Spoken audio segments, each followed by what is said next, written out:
Une fois les caméras éteintes, ces célébrités redeviennent des parents comme les autres. Elles ont accepté de se confier à Rémi, lui-même papa. Voici leur quotidien. Parents d'abord.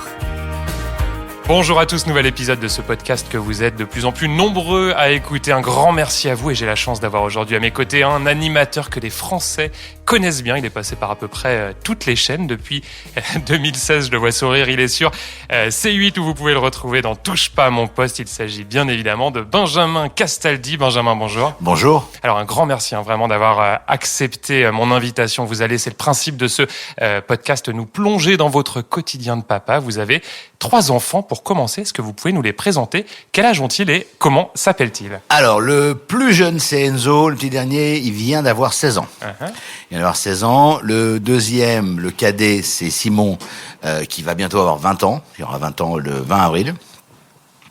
Et le dernier, Julien, qui est grand maintenant, qui a 23 ans. Donc, tous les âges. J'ai à peu près tous les âges. Et comme on dit une famille recomposée avec ma femme, en plus, il y a 2 filles qui ont 16 et 20 ans. Donc, ça fait une grande famille. Alors, une famille recomposée. Je sais qu'aujourd'hui, vous nagez dans le bonheur. Vous en avez déjà parlé dans Touche pas à mon poste. Vous êtes très proche de vos enfants. Vous avez dit que vous regrettiez de ne peut-être pas avoir été assez proche d'eux quand vous étiez plus jeune. Comment vous l'expliquez? Est-ce que vous les avez eus trop jeunes? À un moment, peut-être, où vous étiez trop occupé professionnellement? En fait, non, j'ai pas dit que j'ai regretté. J'ai dit que je leur demandais pardon de ne pas avoir été suffisamment présent, parce que c'est vrai que moi j'ai une vie un peu tumultueuse. Donc quand j'ai quitté ma première femme, Simon avait 9 mois, donc forcément c'est des choix très égoïstes, on va pas se mentir. Donc mais bon, j'avais 30 ans, hein, donc on n'est pas sérieux quand on a 30 ans, pas plus quand on en a 40 et pas plus quand on en a 50 d'ailleurs. Mais bon, mais voilà, donc c'est vrai que c'est des choix. J'ai fait des choix de vie qui ont privilégié d'abord la carrière. Je pense que c'est un prétexte. C'est un prétexte. Je pense que c'est un prétexte. Je pense que c'est plutôt sa vie amoureuse qui fait que quand on est très amoureux, quand on rencontre quelqu'un, c'est assez exclusif et qu'il n'y a pas beaucoup de place pour les enfants. Donc c'est vrai que quand j'ai rencontré Flavie, ça a été un tourbillon et médiatique et familial, etc. Ce qui fait que très très logiquement, le petit Simon, j'ai pas été très présent et en plus comme je les voyais un week-end sur 2. Sur le coup, vous en avez conscience quand vous quittez le foyer de laisser peut-être Simon un petit peu seul, ou c'est après effectivement que vous en prenez conscience? J'ai été toujours assez, je vais pas mentir, j'ai été très égoïste dans mes choix de vie. Et j'ai toujours considéré, mais j'ai été élevé comme ça. C'est très honnête, c'est très honnête de le dire. Moi, je suis un enfant de divorcé, donc j'ai toujours entendu ma mère et mon père d'ailleurs, même s'ils ont été assez présents, ne pas. Alors c'est horrible ce que je vais dire, hein, mais dans ma famille, dans mon éducation, on fait pas tout en fonction des enfants. Voilà. On pense à soi. On pense à soi. Ma mère a été élevée comme ça. Mon père a été élevé comme ça. J'ai été élevé comme ça. Et même si et après, très honnêtement, c'est pas parce qu'on est divorcé que les enfants. Alors oui, il y a un traumatisme. Il y a forcément des petits traumatismes. Mais globalement, si on fait l'effort d'être présent quand on est là, d'être vraiment là, finalement, on rattrape beaucoup de choses. À quel moment, comme vous dites, je suis en train de passer à côté de mes enfants, je suis peut-être pas assez proche d'eux. À quel moment a lieu le déclic? C'est assez récent. Je me rends compte aujourd'hui parce que j'ai récupéré mes 2 derniers à la maison en full-time job. Alors aujourd'hui, peut-être pour expliquer concrètement, vous les avez tout le temps? J'ai tout le temps. C'est-à-dire qu'en fait, la situation s'est inversée. Avant, j'avais mes enfants un week-end sur 2. Donc Enzo, notamment, avec Flavie Flamand, c'était une semaine chez Flavie Flamand, une semaine chez Benjamin Castaldi. Non, c'est un week-end sur 2. D'accord.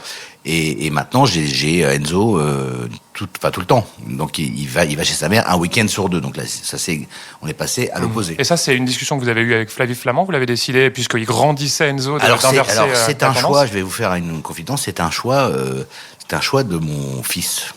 Qui a eu envie de vivre avec son père après avoir vécu très longtemps avec sa mère. Sa maman. Et il y a bien sûr aucun problème entre les deux, mais il avait envie d'être avec son père. Alors Enzo, je m'en suis plus occupé que les 2 premiers. Même quand on a divorcé avec Flavie, j'ai essayé d'être assez présent, de le récupérer tous les mercredis, d'être me réveiller le matin pour l'emmener à l'école, etc. Donc c'est une chose que j'ai faite beaucoup plus avec Enzo que je n'avais fait avec les 2 premiers. Parce que c'est vrai que les 2 premiers, les pauvres Simon et Julien, je pense que Julien n'a pas de souvenir de moi l'emmenant à l'école. Ça vous peine aujourd'hui quand vous dites Ah, ça? on va pas se battre la coulpe et sinon on va se pendre. Donc oui, effectivement aujourd'hui, il y a des choses que j'ai pas vécues avec mes deux premiers, les emmener à l'école, les aller chercher. Après, honnêtement, à l'époque du loft, pour eux, c'était un enfer. 12 célibataires coupés du monde. Angela, Laurine. C'est-à-dire qu'avoir un père, c'est même pas que j'étais dans les feux de la rampe, c'est que j'avais 2 gardes du corps. La médiatisation, oui, c'était monstrueux. difficile à effectivement absorber pour un enfant Non, mais si jeune. c'est très compliqué quand vous êtes affublé de 2 gardes du corps. En plus, je bossais comme un âne à l'époque. J'avais la radio l'après-midi, j'avais l'émission le soir, j'avais les primes une fois par semaine. Donc c'était honnêtement, de toute façon, il y a pas de place il y a de la place pour personne globalement. Mais non, c'est évident que là, à cette époque-là, c'était un tourbillon. C'était compliqué pour vous. C'était compliqué. Alors moi je regrette pas, même si j'avais eu mes enfants à la maison, honnêtement, je les aurais pas beaucoup plus vus. Hein. On va pas se mentir. Enzo, quand il dit je veux être un petit peu plus chez papa, comment elle le prend, sa maman Flavie Flamand? Ça se passe bien? Elle l'a très bien pris puisque elle m'a appelé, elle a eu une très bonne explication, elle était émue parce que pour elle, elle l'a pas pris comme ça, mais il faut accepter d'entendre que son fils décide de plus vivre avec vous. Puisque la logique, et ça c'est un peu le défaut que je fais dans la loi française, c'est que par principe, on considère que c'est toujours les mères que c'est la maman, effectivement, qui a la garde. Qui sont les plus adéquates et les plus à même de s'occuper des enfants. Alors oui, c'est les mères portent l'enfant et ont cet avantage sur nous, mais moi je trouve ça très injuste par rapport au papa. Il y a plein de papas qui souffrent de ça. Moi, c'était impossible de les prendre à temps complet parce que mon métier faisait que de toute façon, j'étais jamais là. Et pendant très longtemps, j'ai pas été là. Et vous après, étiez à l'étranger, en plus. En plus, ça c'est beaucoup plus tard, mais et en plus j'ai refait un choix il y a 7, 8 ans où je suis parti travailler à Los Angeles. En même temps, j'avais pas beaucoup de choses parce que j'ai plus de boulot à Paris, donc faut bien bouffer. Donc là, effectivement, c'était encore pire parce que j'étais 15 jours à Los Angeles, 15 jours en France. Mais moi, je ne suis pas dans la culpa. Oui, voilà, c'est important de le dire. Vous je suis pas dans la regrettez pas. Je leur demande pardon parce que je sais qu'ils ont des manques, je sais qu'il y a des choses qu'ils n'ont pas vécues. Et vous en parlez avec eux justement de ce temps peut-être que vous n'avez pas passé avec eux. On en parle. On en parle un peu, mais bon voilà, ils sont là. Je suis un peu en fight avec Simon parce que Simon. Pour quelle raison? Je vais pas tout vous expliquer, mais bon parce que voilà, Simon me fait une crise d'adolescence un peu tardive et il est voilà, non, il fait des conneries, mais pas grave, hein, mais bon, c'est des conneries d'enfants. Des conneries d'ado. Mais oui, ils sont un peu dans le. Simon, il est un peu dans ouais, moi j'ai pas eu ça. Il y en a toujours plus pour Enzo et bon, ça c'est vrai que il y a un peu une rivalité entre eux. Julien, maintenant il est grand, il travaille, il a sa petite maison, il a son petit confort, il vient de se récupérer un chien, là, j'ai vu. Là. Donc, non, Julien pas trop. Et puis après, j'étais quand même un père, même si j'étais pas là tout le temps. Je les ai emmenés beaucoup en vacances, on a fait le ski, on a fait le soleil, on a fait les bateaux, on a fait voilà, donc ils ont eu beaucoup de chance. Enfin, c'est pas des enfants malheureux. Je crois pas. En tous les cas, je crois pas. Aujourd'hui, vous l'avez dit, Enzo, Simon à la maison, votre nouvelle femme Aurore, vous l'avez également dit à 2 petites filles. Elle est aussi à la maison. Question toute simple, Benjamin. Comment est-ce que vous avez réussi à créer une harmonie, une vie de famille entre tout ce petit monde, puisque ça n'est jamais facile une famille recomposée, on le sait. Mais ça, pour le coup, c'est vraiment le talent d'Aurore qui a vraiment œuvré. Parce que moi, c'était encore une fois, comme je vous l'ai dit, moi, quand je rentre dans une histoire d'amour, alors inconsciemment, j'en sais rien, je ne laisse pas beaucoup de place aux enfants. Et elle m'a tout de suite, on a tout de suite vécu ensemble une folle passion, mais avec les enfants. Donc on n'a pas été exclusif, on a été inclusif. Et ça, c'est vraiment le travail d'Aurore, parce qu'elle m'a fait comprendre aussi qu'il était peut-être temps que je pense aussi un peu aux enfants, ce que je fais. Encore une fois, mais j'ai pas été élevé comme ça, et c'est vrai que ça va peut-être choquer les gens qui nous écoutent, mais moi, le tout pour les enfants, le sacrifice, le don de soi, faut pas tomber là-dedans. Enfin, moi, je ne veux pas tomber là-dedans. Et vous reproduisez ce que vous êtes en train de dire, peut-être ce que vous avez vécu quand vous étiez gamin. Je trouve que moi, ça m'a forgé, ça m'a élevé, ça m'a donné des qualités et une force dans la vie que je pense que je dois à ça. Parce que j'étais finalement assez, non pas laissé, mais juste. J'ai baigné dans mon jus à moi et j'étais pas tout le temps dans les jupes de ma mère et encore moins dans les jupes de mon père qui n'en portait pas. J'ai été élevé dans le principe que il y a des choses qu'on doit faire, bosser à l'école, être bien élevé, dire bonjour, dire ça paraît con, hein, mais dire au revoir. Et le fait que mes parents aient été divorcés, moi j'ai pas eu de manque et j'étais surtout des grands-parents très présents. On en reparlera tout à l'heure des grands-parents. Le beau papa, Benjamin, avec les filles d'Aurore, il est comment? Beau papa cool, beau papa strict? Je suis pas très facile à vivre. C'est-à-dire? Je gueule tout le temps. donc on est chez vous, c'est quoi Benjamin Castaldi? Colérique? Non, je gueule. Sur quoi? Sur le ménage qui est pas fait? Sur je rentre, il y a des choses qui ne sont pas rangées? Il y a un truc qui traîne par terre. Je dis, ça commence à bien faire. Enfin, je gueule. Il me reproche de gueuler d'ailleurs souvent. Mais en fait, ma force, et ce qui fait la réussite un peu de notre couple, c'est que je n'ai mis aucune différence avec mes filles adoptives qu'avec mes propres enfants. C'est-à-dire que je les traite aussi durement, entre guillemets, et aussi câlinement, et aussi autant dans le bien que dans le mal, je fais pas de différence. C'est-à-dire que quand je leur gueule sur les uns et sur les autres, je ne fais aucune différence. Croyez-moi, tout le monde est logé à la même enseigne chez Castaldi. Voilà, tout le monde est logé à la même enseigne, mais c'était très vite comme ça, et ça a été, je pense, aussi la clé du fait qu'on s'entende bien avec Aurore, et que les choses avancent très bien. Enfin, parce que c'est une galère, je vous le dis. C'est vrai. Globalement, moi, je vois autour de moi, c'est très compliqué. De créer une harmonie, effectivement, entre tout ce petit monde. Il y a soit vous avez votre conjoint qui considère que vous n'êtes pas assez gentil avec ses enfants, et pas assez avec ses enfants, et plus avec les vôtres. Très logiquement, ils vont considérer que vous faites une différence, etc. Nous, à la maison, honnêtement, il n'y a pas ça.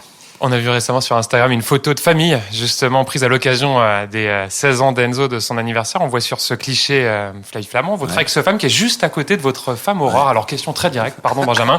Est-ce qu'il arrive qu'Aurore soit jalouse de vos ex-femmes qui sont restées quand même très présentes dans votre vie? Non, alors, je vous rassure, elles sont pas très présentes. Faut pas confondre Instagram et la vie de tous les jours. Mais vous êtes en très bon terme, par exemple, avec Flavie Flamand, vous en parlez. On est en bon terme. Ça reste des relations tendues. Ça reste des relations tendues. Mais qui se sont apaisées ou non avec le temps? Oui, un peu. Mais oui, il y a toujours des sujets qui fâchent. Donc, liés aux enfants, à l'enfant? Ouais, on va dire au passé. Mais non, mais moi je trouve c'était important. Ça aussi, c'est Aurore qui a apporté ça. Moi, j'avais pas un besoin irrépréhensible de réunir tout le monde. Alors pour le coup, mes ex-femmes, moi, je suis pas du tout de ceux qui fonctionnent en meute et en caravane et avec le banc, l'arrière-banc. Donc c'est important de le préciser, elles ne sont pas ultra présentes dans la vie de Benjamin Castaldi.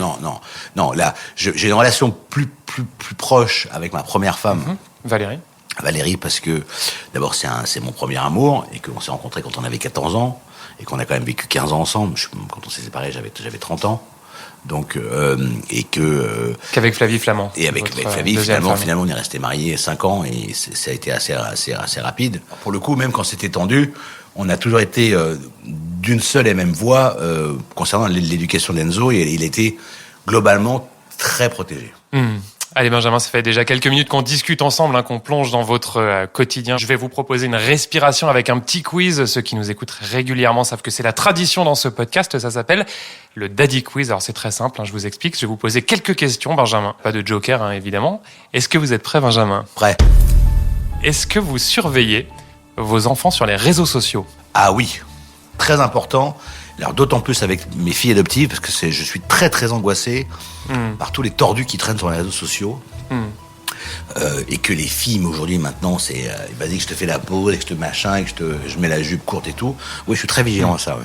Est-ce que il vous arrive de surveiller les petites copines de vos garçons pour savoir avec qui ils sortent? Alors, non, il y en a que je peux pas supporter. C'est vrai. Et je me suis pas gêné pour leur dire d'ailleurs.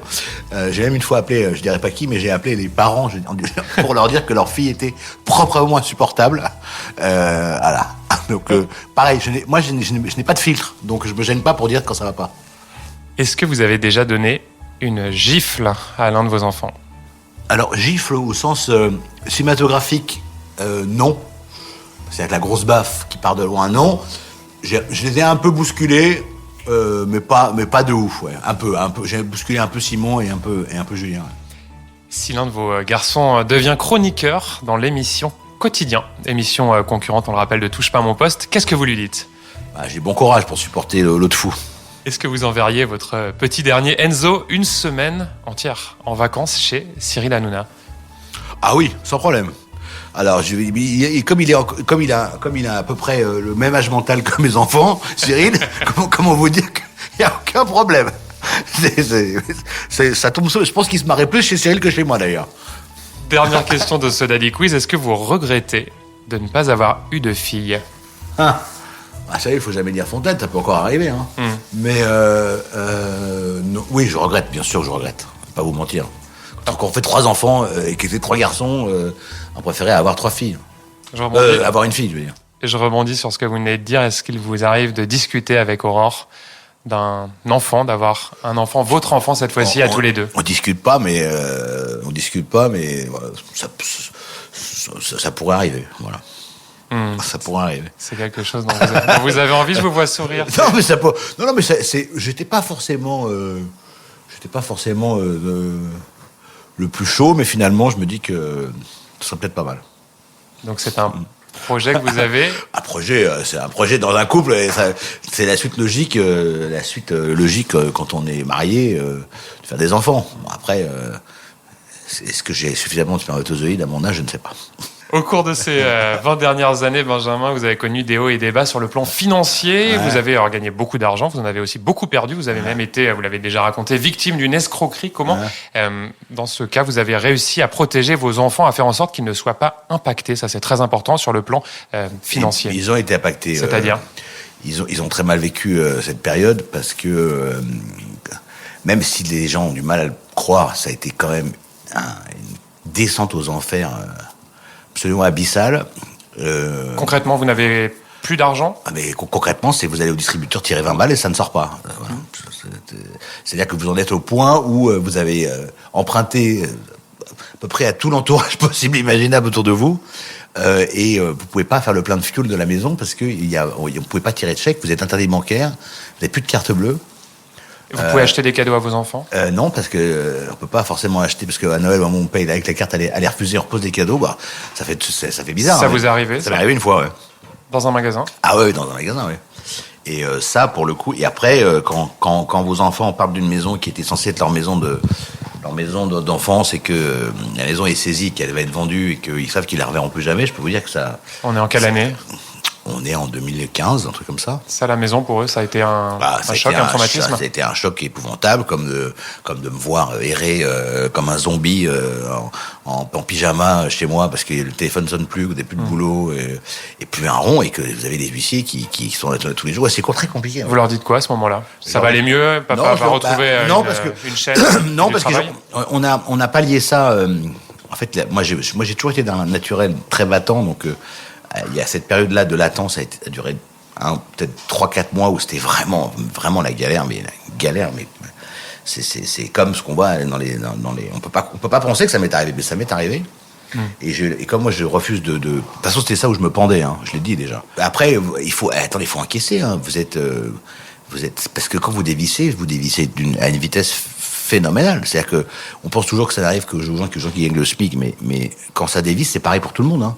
C'est quand le banquier vous appelle, que vous ayez 1000 euros de découvert ou 100 000, c'est le principe est le même. Hein. Quand le robinet est coupé, il est coupé. Et ça, on peut pas en parler à l'extérieur, puisqu'évidemment, on va vous dire maintenant. Mais Benjamin Castaldi ne peut pas être en galère. Non, mais après, on vous dit, c'est bien fait pour ta gueule. T'as vu comment tu vivais, t'avais 14 bagnoles, t'avais 14 maisons, t'avais qu'à pas aller en vacances. Toutes les conneries qu'on peut entendre. Et vous avez sérieusement pensé au suicide?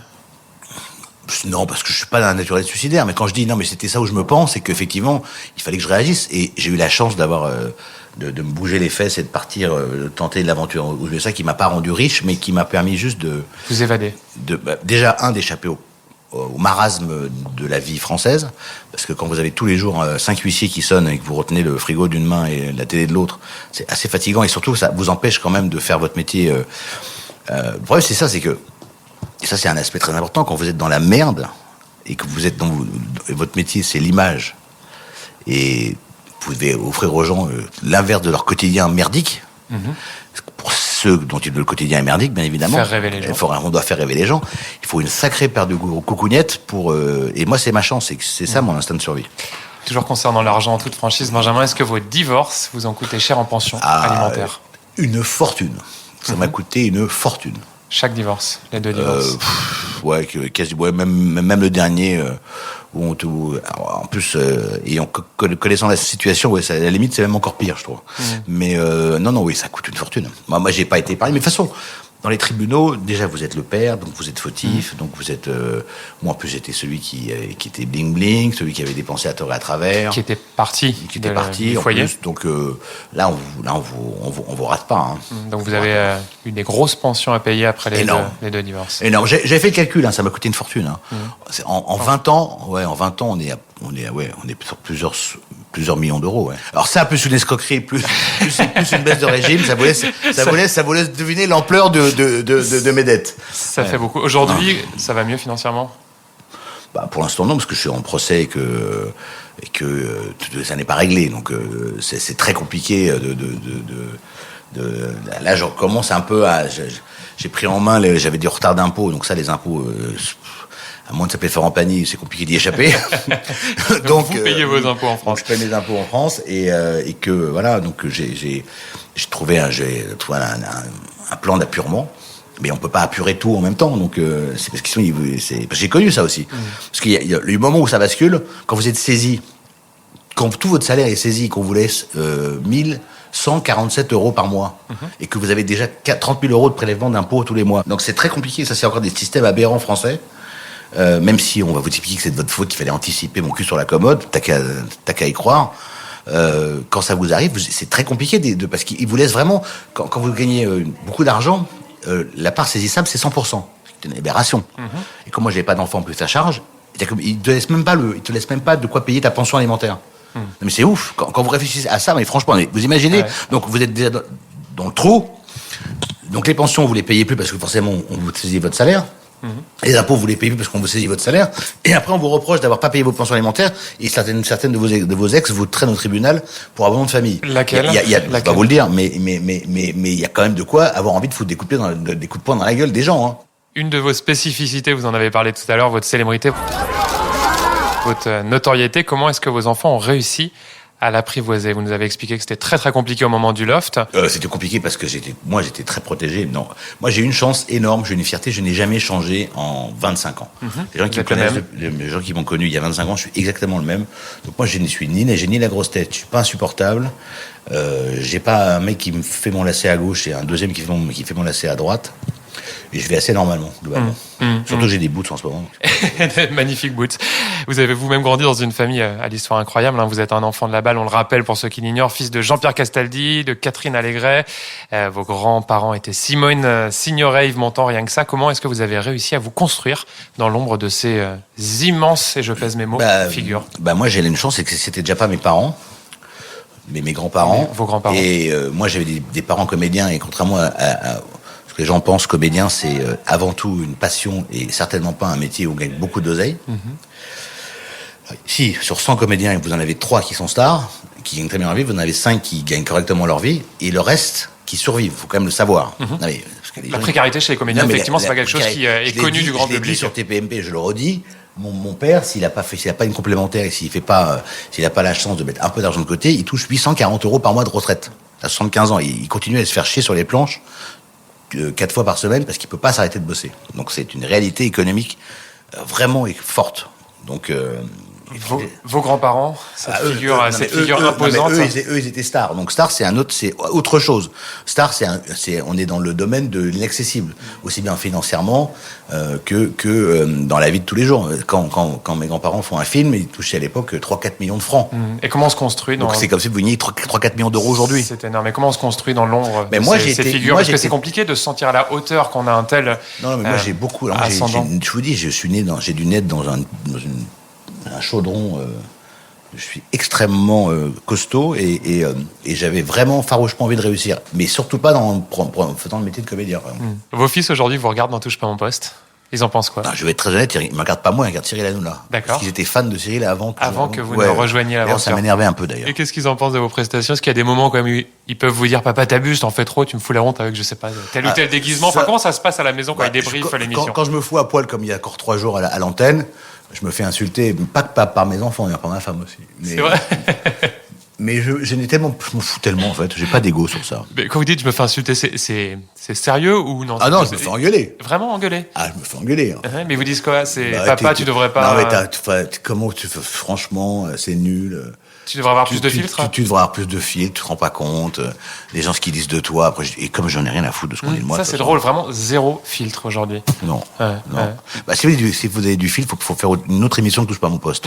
Oui. La pub comme j'aime où on vous voit tester le célèbre régime de Bernard Canetti, ça fait beaucoup parler, notamment sur les réseaux sociaux. Quelques petites moqueries, faut dire les choses.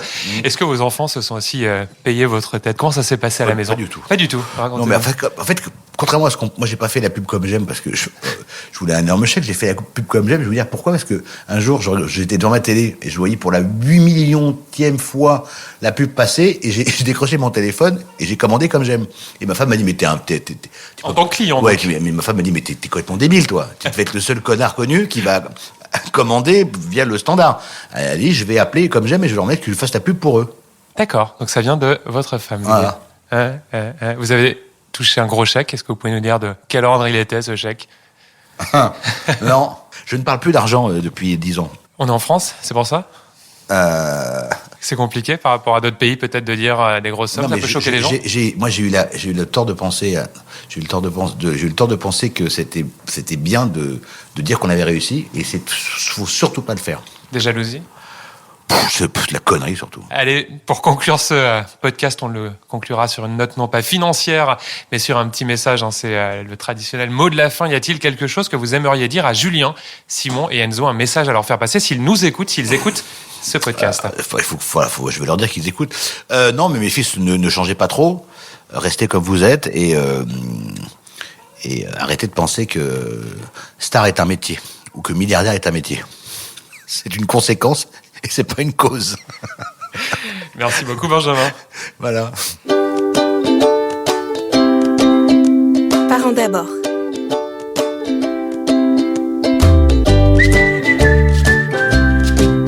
Et je rappelle que vous pouvez retrouver ce podcast sur le site de Télé Loisirs, mais aussi sur les plateformes Deezer, Spotify, Pipa ou encore Apple Podcast.